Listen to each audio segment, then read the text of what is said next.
Bueno, continuamos entonces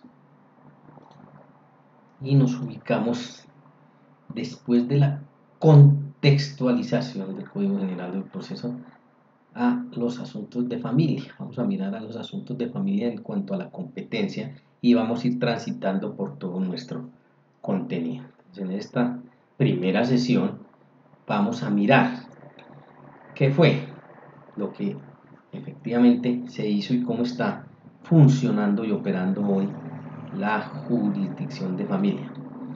No sin antes advertir que es importante tener en cuenta que esta jurisdicción de familia pertenece a la jurisdicción ordinaria en lo civil. O sea, tenemos que ubicarnos en que la jurisdicción ordinaria en Colombia atiende asuntos civiles, asuntos penales y asuntos laborales, y de ahí sus 3 salas de casación correspondientes a la Corte Suprema de Justicia. Pero dentro de la jurisdicción de lo civil se colgaron todos los asuntos de familia, los comerciales y los agrarios. Pero ha sido tanto el tema del conflicto de familia que el Estado se vio obligado a darle autonomía e independencia a una jurisdicción propia, por eso su nombre, jurisdicción de familia. Esta jurisdicción de familia fue creada en Colombia en 1989 por un decreto especial, y desde allí hubo la intención política de echarla a andar, y digamos que hoy se ha logrado afianzar. Miren que nació al tiempo con la jurisdicción agraria, y la jurisdicción agraria no tuvo esa misma suerte, y esa no tuvo ese respaldo político, y esa no se pudo echar a andar, y a hoy no existe. Es tanto que los artículos finales del Código General del Proceso inclusive la derogan como tal. Pero la jurisdicción de familia sí logró, digámoslo así, su madurez, y entonces, como era un asunto que hacía parte de lo civil, pues se ha ido de alguna manera independizando. Y el Código General del Proceso da un gran paso en el tema de competencia, porque nos empieza a distinguir esos asuntos puntuales, que es a los que nos vamos a dedicar y a los que vamos a empezar a ver en esta sesión y en la segunda. De tal manera que empezamos a encontrar el contexto del conflicto de familia en la aplicación en Colombia con base en una institución jurídica que nosotros conocemos como jurisdicción.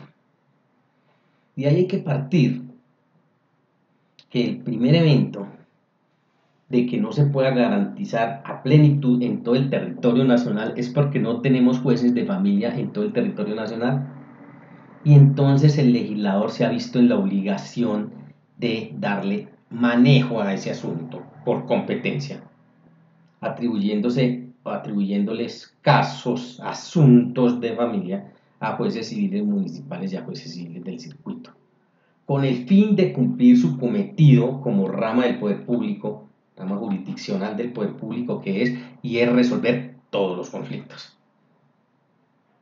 Y eso pues presenta unas dificultades de manejo que han ido, y eso tenemos que reconocerlo, han ido decantando y se han ido depurando.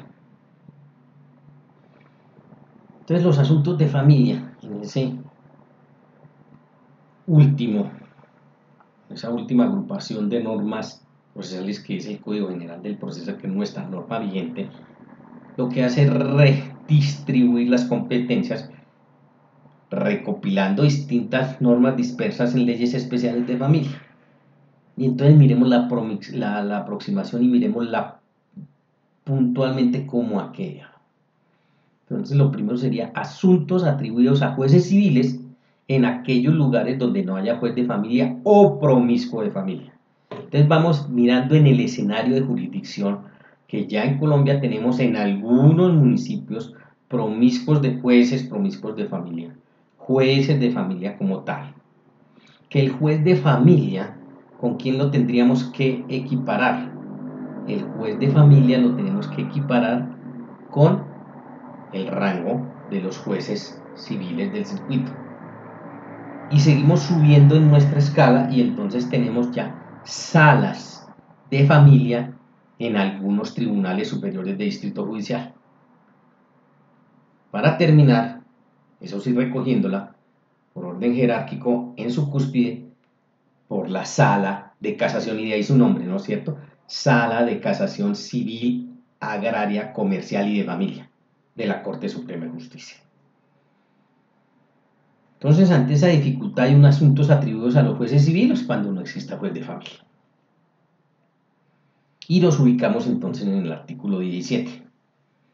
Competencia de los jueces civiles municipales en única instancia.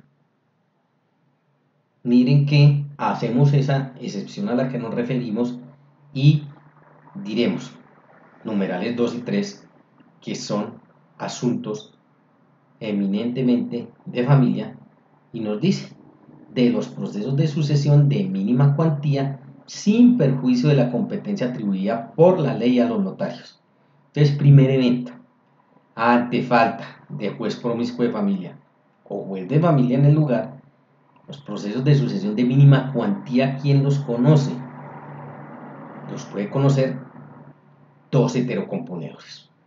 Uno, el juez civil municipal o el respectivo notario.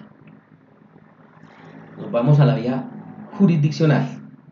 Mínima cuantía, asuntos que entonces corresponderá a juez civil municipal porque habla de ese subfactor, sucesión de mínima, es cuantificable, y siendo cuantificable, dos eventos procesales que tienen que tener en cuenta, que es el rango de la mínima cuantía y que serán procesos en única instancia, cuyo competente será el juez civil municipal, aplicando factor territorial, claro, a falta de jueces de familia, sin perjuicio de la competencia atribuida por ley a los notarios, porque la ley ha dispuesto que los asuntos de sucesión de mínima cuantía, cuando haya acuerdo voluntario de los implicados, se puede adelantar ante la notaría. Por eso ahí pues puede ir alguno de los dos heterocomponedores. Pero a la notaría irá única y exclusivamente si hay un acuerdo entre la totalidad de los implicados en el asunto. Porque si eso no se da, necesariamente pasaría a un juez civil municipal y su trámite sería en única instancia. Entonces, en cuanto al numeral segundo. Al numeral tercero, de la celebración del matrimonio civil sin perjuicio de la competencia atribuida a los notarios. Fenómeno también de familia, celebración, exclusivamente celebración del matrimonio civil. ¿Quién sería competente? Exactamente igual como acabamos de hablar, un juez civil municipal aplicando factor territorial en un proceso de única instancia. Proceso que se torna muy sencillo, ¿cierto? Porque si acudimos a la rama jurisdiccional y estamos hablando de la celebración del matrimonio civil, el tema de controversia está totalmente en vilo. Simplemente el juez tendrá que verificar y revalidar con toda la institución denominada matrimonio civil en Colombia para dar ese visto bueno y listo. Asunto que también puede hacer el notario, porque la ley en la misma condición, y esta es mucho más sencilla de entender, que las dos personas acudan ante el notario a la celebración de ese matrimonio civil. Esto indudablemente que hay que incorporarle todo lo novedoso que hay en materia de avance jurisprudencial, ¿no? Sobre el matrimonio civil. Porque antes, digamos, se circunscribía a un evento de parejas de distinto sexo y ya. Hoy es un tema mucho más elaborado del cual pues ustedes ya conocen. Y el numeral sexto, que también es un asunto de familia y lo contempla ahí, nos dice de los asuntos atribuidos al juez de familia en única instancia cuando en el municipio no haya juez de familia o promiscuo de familia. Entonces ese numeral sexto es supremamente amplio, ¿no? Porque nos habla de todos los asuntos atribuidos al juez de familia en única instancia. Entonces lo tienen ahí presente porque nos lo encontramos más adelante en un artículo particular. Son muchos, diría yo, muchísimos. Desde aquí, entonces lo revalidamos. A falta de juez de familia, vamos a todos aquellos asuntos que el Código General del Proceso se dio la tarea de enlistarlos, que fuesen competencia de un juez de familia en única instancia, todos esos hay que atribuírselos al juez civil municipal en un proceso de única instancia cuando no haya juez de familia. Eso es el artículo 17. El artículo 18, entonces competencia de jueces civiles municipales, pero ya no en única, en primera instancia. ¿Qué asuntos? Los numerales que nos interesan. De los procesos de sucesión también, pero de menor cuantía, con la misma salvedad sin perjuicio de la competencia atribuida por ley a notarios. Entonces aquí vamos a menor cuantía y vamos y retomamos todo el efecto y el fenómeno de la cuantía en cuanto a su manejo.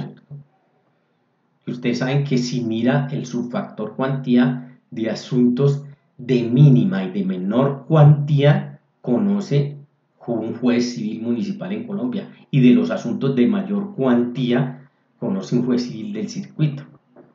Aquí, como el tema es de sucesión, un tema eminentemente de familia, pues lo clasificó por el procedimiento. Los de mínima ante el juez civil municipal, pero en única instancia, y los de menor, como es este caso del numeral cuarto del 18, ante un juez civil municipal, o sea, ante el mismo, porque si es un único juez civil municipal, mire que él será el mismo competente, pero en un trámite ya de primera instancia. De ahí que lo hace muy diferente, porque si me habla de primera instancia me está dando la posibilidad de la apelación a futuro de esa sentencia, sin perjuicio de los notarios, bajo las mismas condiciones. El numeral quinto, de las diligencias de apertura y publicación del testamento cerrado o del otorgado ante 5 testigos y de la reducción a escrito de testamento verbal, sin perjuicio de la competencia atribuida a los notarios también. Un caso muy puntual en materia testamentaria que, digamos, ya hoy con base en el desarrollo legislativo cada vez más relegados, pero antes de muchísima frecuencia está contemplado en el sexto, de la corrección, sustitución o adición de partidas de estado civil, todo lo que tiene que ver con el estado civil, nombre o anotación de seudónimo en actas o folios de registro de aquel, sin perjuicio de la competencia también atribuida a notario. Conflicto particular totalmente ubicado, jueces civiles municipales en primera instancia. El artículo 20. Entonces allí ya aterrizamos en la competencia de jueces civiles del circuito en primera instancia. Es de los atribuidos a los jueces de familia en primera instancia cuando en el circuito no exista juez de familia o promiscuo de familia. Entonces mire que ahí ya nos cobija, digamos, los que adelante veremos en torno a asuntos atribuidos a jueces de familia en única instancia, que será competencia del juez civil municipal, y los asuntos atribuidos a jueces de familia, pero primera instancia, que ya no van al civil municipal, sino irán al civil del circuito, con ese derrotero de primera instancia. Por lo tanto, pues habría que determinar en el asunto, ahí de los numerales que veremos en adelante, pues cuáles van a cuáles, o sea, los civiles municipales o a los civiles del circuito ante la falta del juez de familia. Con base en eso, entonces llegamos a la competencia de los jueces de familia en única instancia. Ya entonces, digamos, superado el bache de la ausencia de juez de familia, lo dejamos de un lado, ya sabemos cómo solucionarlo, ya sabemos cómo establecer y determinar competencia ahí, pues aterrizamos ya ante la presencia de jueces de familia. Y vamos al artículo 21, en el cual nos dice competencia de los jueces de familia en única instancia. De aquí vamos llevando el hilo conductor y sabemos, eso es cuando haya juez de familia. ¿Qué hacemos con todos estos procesos si no hay juez de familia? Son de única instancia, van para el juez civil municipal. Entonces son 20 numerales en ese artículo 21, de los cuales pues no tiene sentido ni me voy a referir a los 20 numerales. Aquí voy a hacer en los comentarios de las verdaderas modificaciones que se presentan y que hay que tener en cuenta. O sea, los numerales que efectivamente vale la pena mencionarlos, los otros es simplemente leerlos.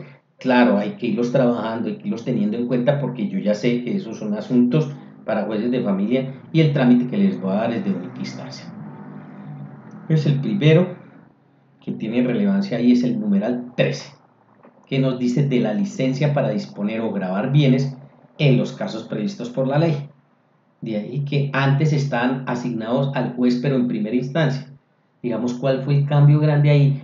El conflicto como tal, como está escrito ahí de la licencia para disponer o grabar bienes, en los casos previstos por la ley, pues no se modificó. Lo que se modificó para ese asunto, para ese conflicto en particular, fue el procedimiento, que antes eran asuntos que se ventilaban de primera instancia y hoy quedaron atribuidos a procesos de única instancia. El numeral 15, que nos habla del divorcio de común acuerdo sin perjuicio de la competencia atribuida a los notarios.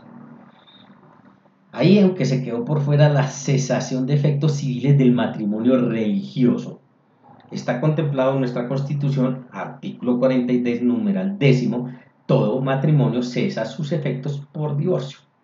Y mire que al hablar de todo matrimonio no hace distinción. Sin embargo, este es un asunto que digamos que en Colombia ha tenido esa dificultad.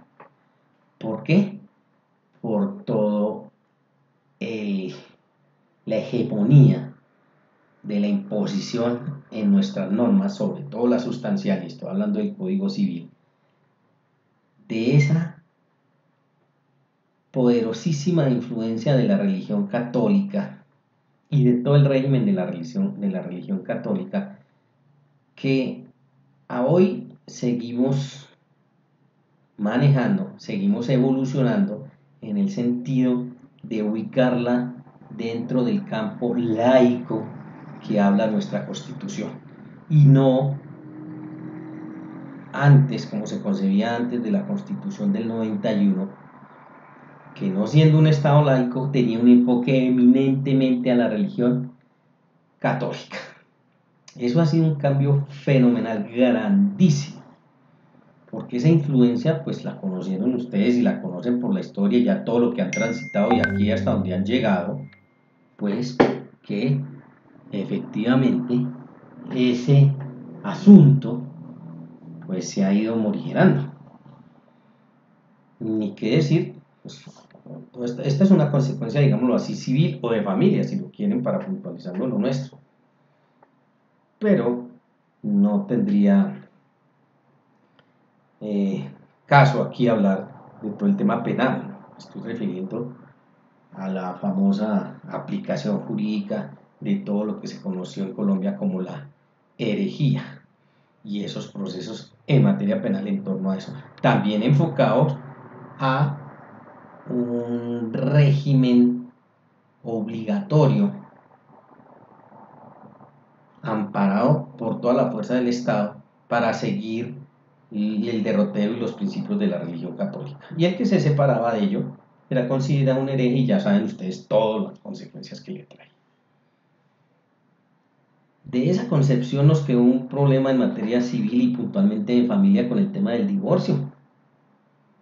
Porque en el rito de la religión católica, saben ustedes, y dice y reza y todavía se sigue diciendo, y habrán asistido y muchos inclusive lo profesan todavía y lo aplican, y en el rito católico, cuando se procede a este tipo de uniones, se dice que lo que el ser humano, lo que Dios une, el ser humano no lo puede separar. Y esto, aunque parece una sencilla frase, pues tiene una injerencia jurídica grandísima. Y es que técnicamente el divorcio como tal en materia de matrimonio católico pues no cabe, sino que ya les digo, en la evolución que hemos tenido, pues a que ha llegado el Estado colombiano a través de sus distintas cortes y a través de sus distintos legisladores, a determinar los efectos civiles del matrimonio católico. Digamos que puede ser sutil la diferencia, pero miren que si eso se producía en un matrimonio que se hubiese practicado por el rito de la religión católica, no se denomina divorcio técnicamente, se denomina cesación de los efectos civiles del matrimonio católico. En vía civil no hay ningún inconveniente, divorcio, que produce los mismos efectos civiles. Es gran parte, y esto lo deben tener en cuenta y lo deben también analizar, como están profundizando en familia, es gran parte de lo que nos ha sucedido en Colombia y nos sigue sucediendo con el tema del título que se le coloque, del nombre que se le dé, porque jurídicamente al final es exactamente igual.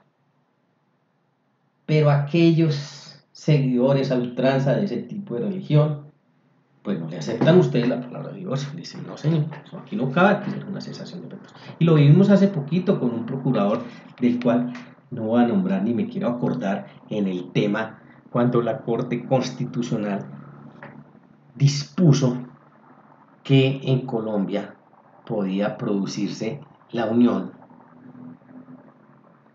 vía matrimonio, o más bien bajo el mismo concepto de matrimonio, de parejas del mismo sexo.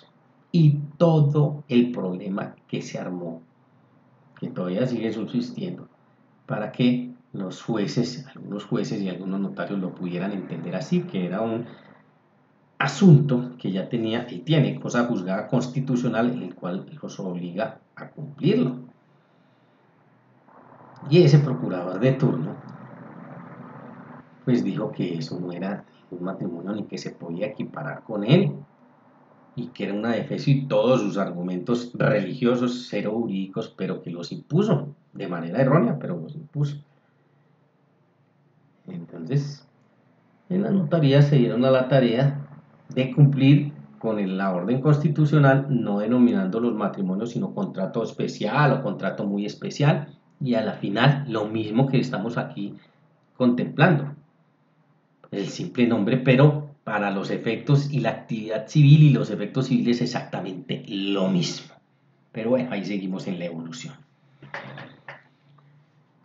Entonces ahí tenemos que ese artículo, digamos 42, afortunadamente en su numeral décimo, pues nos da la solución, porque dispone que todo matrimonio sin distinción ninguna, y ya les digo, en contexto de la Constitución, en una visión laica, como lo tiene nuestra Constitución. Sobre los numerales 16 y 17, entonces dice, de los conflictos de competencia en asuntos de familia que se susciten entre defensores de familia, comisarios de familia, notarios e inspectores de policía, un evento, y el otro de la protección legal de las personas con discapacidad mental sin perjuicio de la competencia atribuida por la ley a los notarios. Son competencias nuevas que no están en otras leyes y aquí entonces quedó atribuida a los jueces de familia en procesos de única instancia. Este segundo inciso de la protección legal de personas con discapacidad mental, hoy hay que mirarlo también con pinzas, porque sabrán ustedes, y de una vez la van mirando, hay una ley especial, que la tendremos que analizar más adelante, en materia de esa concepción de ese proceso de jurisdicción voluntaria que existía para esta discapacidad mental, tanto la relativa como la absoluta, que siempre tenían que pasar por el tamiz de una sentencia proferida por un juez de familia o quien hiciese sus veces. Eso con la ley 1996 de 2019 se modificó y es una ley especial, ya les digo, a la cual tendremos que más adelante referirnos. La competencia de los jueces de familia en primera instancia. Entonces ya salimos de toda esa competencia de los jueces de familia en única instancia, miran todos los 20 numerales y ahí les he hecho mención simplemente de los que tienen ese cambio y que merecen comentario aparte. Sobre este artículo 22, que nos acabamos de referir el 21, sobre el artículo 22 que me habla de competencia de jueces de familia en primera instancia, vamos a hacer exactamente el mismo ejercicio.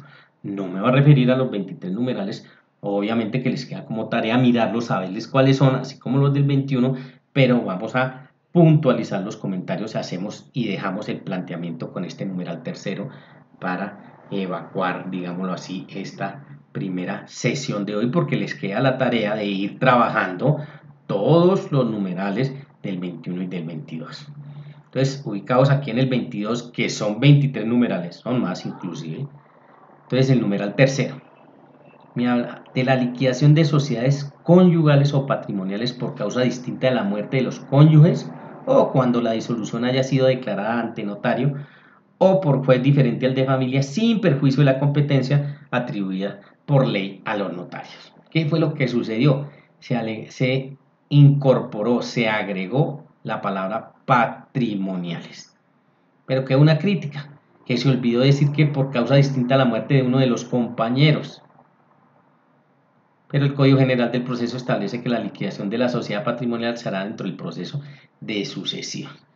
Digamos que hay unas de cal y otras de arena, ¿no? Antes solo hablaba de la liquidación de sociedades conyugales y no tocaba ninguna otra. Se incorpora porque luego es copulativo patrimoniales, pero si ustedes miran a continuación dice por causa de la muerte de los cónyuges, no más, y no incorporó también a los compañeros permanentes. Ustedes saben que en materia de familia, ya lo decíamos, pues tenemos que irnos acostumbrando a todas estas incorporaciones de la Corte Constitucional que han modificado todo ese régimen desde la norma sustancial, o sea, desde el Código Civil, en la cual ya sabemos que, por ejemplo, refiriéndose a cónyuges, en todos los eventos de ley sustancial que los toque, tenemos que incorporar el de compañeros permanentes. Y estamos al portas de un paso, es que están inscritos en esto de familia y que les llama la atención, por eso optaron por ella, estamos al paso de sociedades de un carácter patrimonial que puede involucrar a más de dos personas. Y ustedes son abogados y entre muy poco van a ser abogados y no tienen por qué pues aterrarse de eso, sino que hay que mirar el trámite normativo que se le va a dar a ella. Y entonces podemos encontrar sociedades, estoy hablando en un régimen como se concebió desde la antigüedad matrimonial, en el cual puedan participar 3 o más personas. Y el Estado entonces tendrá que entrar a arreglar ese régimen de esa sociedad, pero ya no entre 2, ya por ejemplo entre 3, ya les digo, o más, y nosotros tenemos que estar preparados para eso. Hemos dado el paso, ¿cierto?, entre cónyuges y digamos compañeros permanentes, y ya ha ido más bien decantando. Pero ahora nos enfrentamos a otros retos, retos en materia de familia que implican esos regímenes de sociedades patrimoniales conformados por más de 2 personas, sin importar el sexo, sin importar el género. Y hay que irlo mirando. De esta manera, yo creo que dejamos hasta ahí esta primera sesión y quedan pues con la tarea de ir analizando lo que habíamos aludido a los artículos 21 y 22.